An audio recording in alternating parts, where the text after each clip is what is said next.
neurodivergence. And many neurodivergent participants told us that they liked the idea of a self-driving vehicle because they didn't have to have that interaction. Yep. My work is far more interested in, well, if we create a system that works for everybody, that's the goal. Passenger vehicles or buses, that's level 4, you don't have to take control. It might not even have a steering wheel or pedals, and you couldn't. In that we are intolerant to mistakes of a machine compared to the mistakes that we would allow in a human. Welcome back to the CX Insider podcast. I'm your host Tamil. Today I'm joined by my co-host Greg. Hello. And I'm joined by very special returning guest, Dr. Clare Mutzenich. Hello.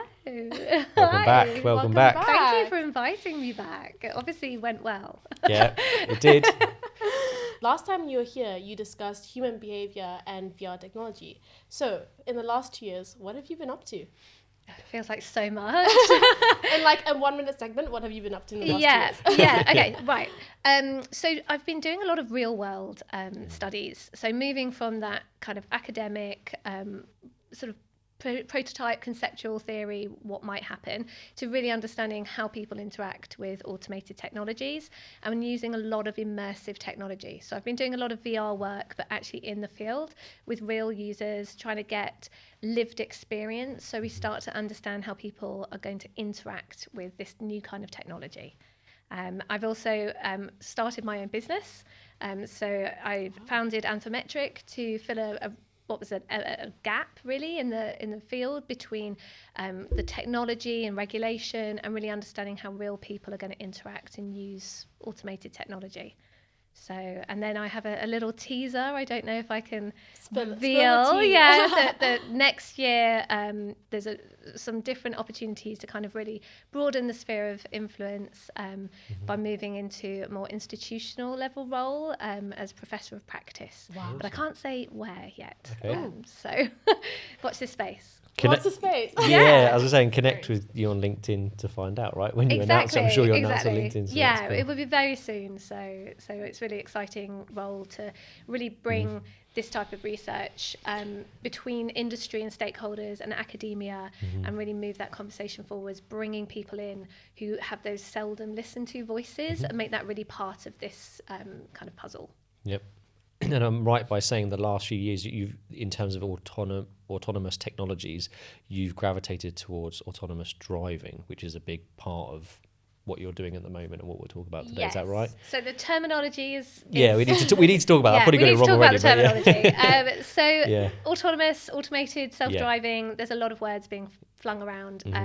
There are a number of consultations ongoing about which words we need to use. We need to be quite careful so that the public understands what is self-driving and what's not self-driving. That's becoming increasingly important, and how these terms are used in marketing by organizations and kind of industry, so that people really understand what is autonomous. So autonomous suggests that the vehicle or the technology is self-determining. If something is autonomous, it has agency.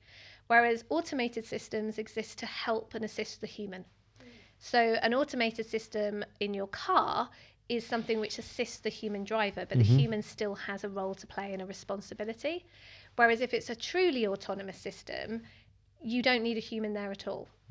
And so this is where it becomes technically you could just say they're just words, but if you believe you're in a car that is, able to drive itself and you don't have any role to play, then that's an accident waiting to happen. Yeah, exactly. So we need to be really clear. It sounds like a Black Mirror episode to me. Yeah. Well, I mean, the thing is with Black Mirror is that is a commentary on where our technology is going. It's very intelligent. It's obviously in some ways it's quite pessimistic. I'm much more on the side of radical optimism of what these opportunities are and how it can make, for example, transport systems better for people. The transport system currently isn't working for many, many people. It's not equitable, it's not inclusive. So I'm more on the side of solutions. How can we use this new type of technology to actually make our lives better? I was going to say, it sounds very inclusive. You can think about people who are like not able-bodied or disabled. Having like autonomous driving would be a huge game changer, just to have their own independence as well. A project that I've just recently involved with in Cambridge, called the Connector Project, is a self-driving bus that will have a route around the sort of biomedical campus. And we've done a lot of work, immersive research. So we've developed, using VR, an experience of getting on the bus, not interacting with the driver because there's no driver there, moving through the bus, interacting with elements that are communicating on the bus. It could be like a screen telling you about your stop, or how to get off the bus, how to signal that you want to do that, and then actually moving through the bus and getting off at the bus stop. So we had 50 different types of users with lived experience of different mobility needs, or visual impairments, deaf and hearing impairments, and mothers with pushchairs, all different kinds of users. And we showed them this VR experience, and then we asked them to tell us what the system needs to do. So really, as you say, Tamil, that the accessibility is really important, but when there's no driver, it doesn't mean that the system doesn't matter anymore. It actually has to do more for us. And we really understood how much people see the driver as having a role that's not just driving the bus. When you're like, thank you. Yeah. You're saying thank you to who? I mean, people say thank you to Alexa, don't they? But the whole thing really, there's so many elements of the driver that's really interesting from a human factors perspective. So interacting with a person, for some people, they may be lonely. Isolation is a real factor for many elderly people in particular. So getting on a bus and having an interaction with the driver might be one of the only sort of interactions you have with a person all day. So taking away the driver, we did hear from some people said, I actually don't just go on a bus to use it as a transport system. There's a sociable element to it. But for other people, perhaps in wheelchairs or with walking aids, crutches, the driver is an assistance for getting on the bus, or a signalling that you need a bit more time to get on the bus, or you need the bus to actually kind of come down to a certain level. And a lot of that human interaction is really, really key for understanding how we mediate that social scenario.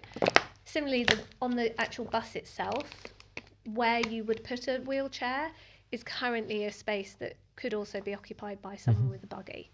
So we found that there are lots of friction points in how different passengers interact with each other that a bus driver smooths over or mediates. That suddenly we've got no driver in a self-driving bus or any kind of self-driving vehicle. Does that create a gap in that sort of that journey or that support? And that's really where the work is going. It's the technology is there. The gap now, or the missing piece of the puzzle, is how people are going to interact with that technology. I think that kind of brings the next question. You say the technology is moving quite fast. Is the technology and regulation moving in the same direction, or is regulations kind of slower moving than the technology? Yeah, it's a really great question, because it actually is very dependent on where we are. So in the US and China, the technology is evolving really, really rapidly. Whereas in the UK, we've got the UK Automated Vehicles Act 2024, which is just groundbreaking in terms of clarity of bringing all of the language through very much a legal rather than engineering lens into understanding what your responsibilities are as a user in charge of self-driving vehicles, or what operators' responsibilities are towards passengers, and how they kind of make sure that the bus or the vehicle is safe. But the regulation is much slower. And so in other countries, like I say, China, areas of the Middle East like Dubai and Abu Dhabi, they're already having self-driving technology on the roads, and we're not there yet. And there is some frustration in some fields, particularly in Europe, where perhaps we've simulated enough, and now we need to do some real-world practice, because it will just go so much faster. A project that we did last year with Loughborough University, with over 100 users, again using VR immersive technology, we recruited from across intersected protected characteristics, one of which is neurodivergence. And many neurodivergent participants told us that they liked the idea of a self-driving vehicle because they didn't have to have that interaction. Yep. And many women and gay and lesbian participants said they felt safer and they didn't have to have that interaction with the driver. So it's a much more complex scenario, really, than, I guess, designing for the default user. My work is far more interested in, well, if we create a system that works for everybody, that's the goal. We can't just try and retrofit that inclusion at the end. If it doesn't work for everyone, it doesn't work. You describe where the technology actually is today in cars that we can buy and things like public transport. Where is the actual technology? And like I say, you touched on like some countries being further ahead than others, but where does the actual technology stand today? So just going back to what I said about that misleading marketing term. That's another point to my question, I guess, as well, is how do you differentiate automated and so Tesla is autonomous? Not self-driving. Okay, Tesla is not automated, it's not autonomous, it's not fully self-driving, it's not any of the words that we want to make protected to only be allowed to use for self-driving. Tesla is what's called driver assistance, ADAS. So the difference is, in very simply, any vehicle that is ADAS, you still have to monitor the road. A self-driving vehicle is only self-driving if you do not have to pay attention to the road. But some types of vehicle, you can have periods of not paying any attention to the road and doing an activity, but then if you get a request or a signal, which would be like an audio noise and like a signal on a screen, you must take control. That's your responsibility. You then become the driver. And so in passenger vehicles or buses, that's level 4, you don't have to take control. It might not even have a steering wheel or pedals and you couldn't. So we've got these different levels, and we have different language to describe them in different countries. We have more of an engineering language, or we have a legal language. So it's really, really complex. So getting back to what you're saying about where the technology is, we have the capability to drive in certain operational design domains, ODDs, that are very specific. That could be time of day, it could be on a motorway, it could be a campus, as a university. So it's got a strictly defined route. And so in those conditions, for a shuttle or a bus, we have the technology, it's still quite slow speeds to be able to actually sort of move around that system. But in the kind of background of all of that, if we get any problems, there's still a driver, a human in the loop remotely who can take control. So there is some argument, is that then self-driving, or is that still just some form of teleoperation or human in the loop? We're quite far from autonomous. Fully autonomous. But just in terms of, you said different places, we are certainly in the UK, we're ready to do some trials. So in 2026, in the spring, we have a number of operators who are going to do some trials in London. It is. Because from my research perspective, we need to understand how people are going to interact. Because the question isn't, is the technology ready anymore? It's now, are people ready? And I think if you were to try and break down, like, what are the benefits and the positives of this? I think one thing that comes to mind, as someone doesn't think about this necessarily every day like you do, is like, if you don't have a driver, that's a cost saving ultimately, because that's a salary and a person and all the other bits and pieces that goes with that. That money that maybe would have been spent on the driver can then be put into like the technology or the buses and things like that, which might mean there's more buses on the road working maybe more hours and things like that. Is that the sort of benefits that ultimately the end product of this? Because it's not just about having a driver or not, it's about the end result being like a positive outcome for everyone involved. Is that the sort of line of thinking as to where it goes? It's definitely one line of thinking. I think it's one, there's an assumption, I think slightly cynically, that it is a cost saving benefit at the end of the day, particularly for public transport. But we have a system, particularly in buses, where we're not seeing the labour force repopulate itself. So a lot of bus drivers are going to retire, and there isn't that kind of steady influx of new people to take their jobs. So that's partly in the case why we have fewer buses, or not as many buses in certain places. But it would be naive to assume, let's say in rural areas, just because we have automated transport, you're suddenly going to have buses being able to kind of pop up all over the place. It's buses still, everywhere. there's still going to Yeah. be a business case, a commercial case. Yeah. But similarly, there is no business case if people won't use those types of buses because they haven't been designed for the people that need them.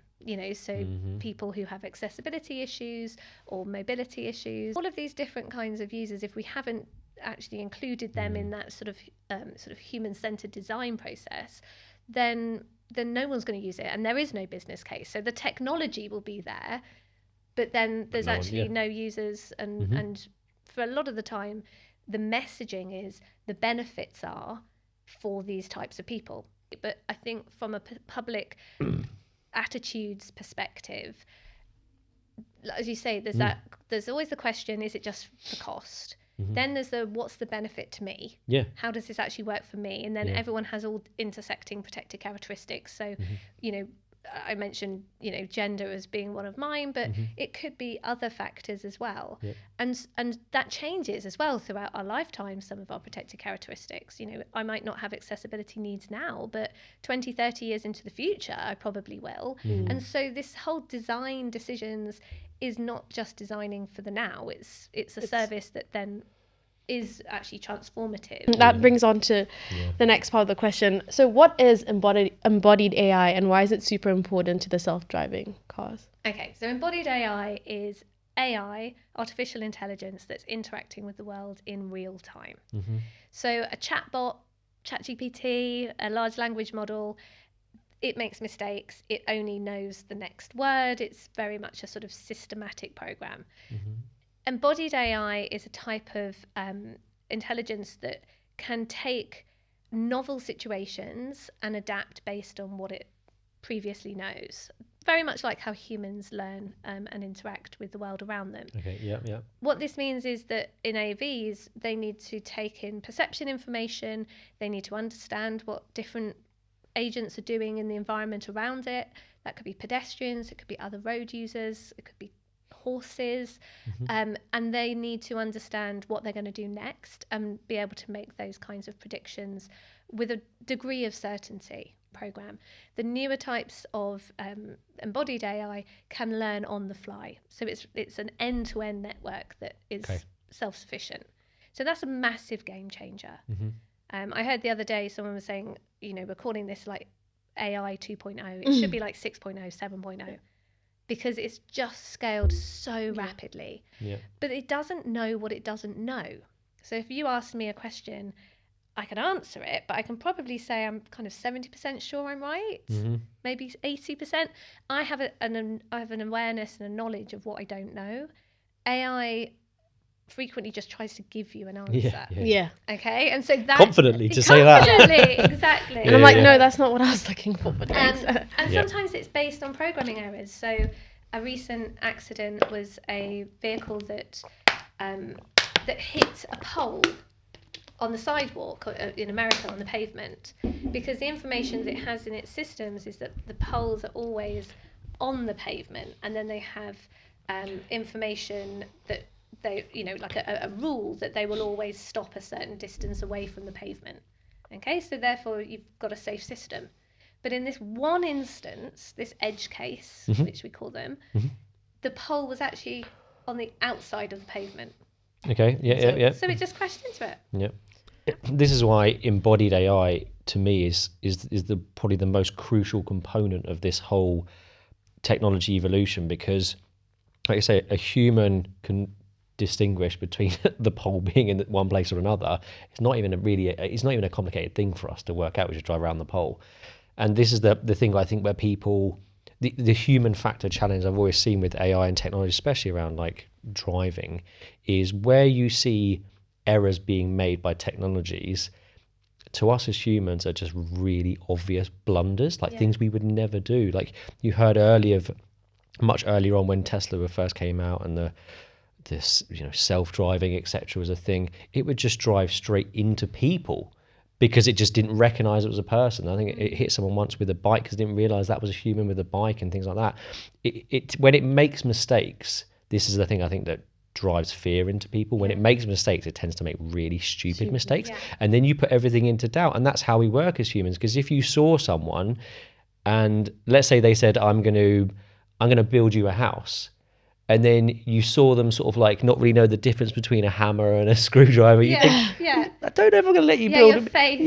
Your faith declines quite quickly. And I think that's how sometimes people see technologies like this. Yeah. And that's that human factor. And that's why I think embodied AI is crucial. Is that like right to say to a certain degree? It is, in that we are intolerant to mistakes that's a really good of word. a machine compared to the mistakes that we would allow in a human. So although we know humans drive drunk, they drive distracted, they drive tired and make mistakes, we are intolerant of a machine killing a human because it makes a mistake. I think with technology, sometimes we hold it to like this perfection standard, often where, oh well, if it, like you said earlier, if humans make mistake 10 out of 100 times and AI does it 1, technically it's 9 times better or whatever the math is. But we still hold technology to this perfection standard, and nothing's perfect in this world, unfortunately. And like you say, there's a massive responsibility on society to help one another. And us continue to be humans, but this technology has that, it's got to fit into that mold, hasn't it? It's got to fit into it, it's got to enhance us. It's not just about, okay, we don't need a driver now, so it's all bets are off, and we don't have to pay if you don't want to, because what if someone gets on the bus and they don't pay? What, does the bus sit there and just never go? There's 30 other people waiting on the bus. Does the bus just say, all right, fair enough, go?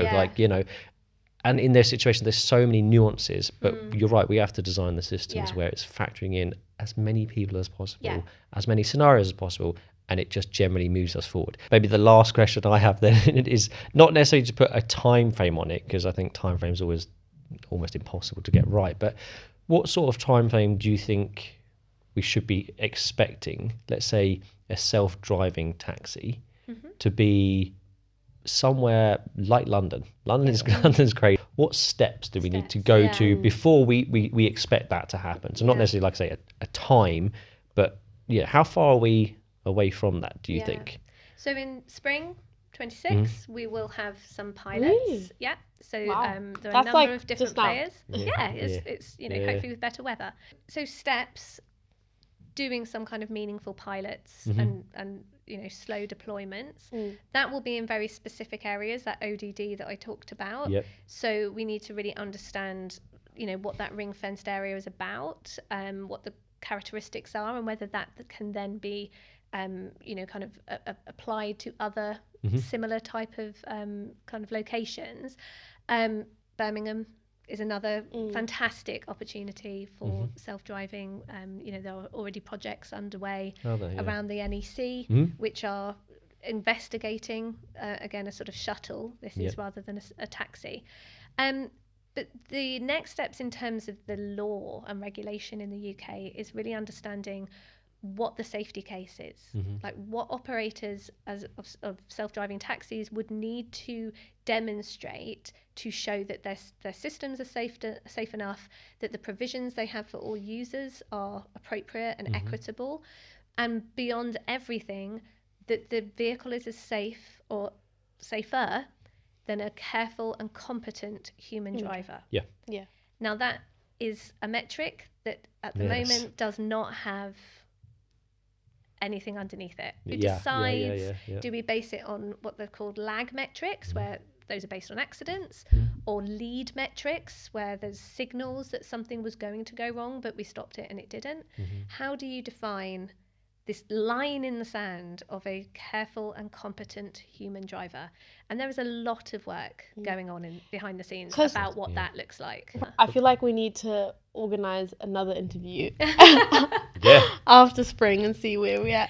I think that would be great. I'd be really interested in that, because there's going to be so many questions that are answered, but it's going to raise so many more. So you talked about timeframes. Certainly for level 4, for the self-driving taxis, we'll be seeing those more commonplace in the next 5 to 10 years. Let me sit down and go through that again. And thank you again so much. I've learned so much from this episode.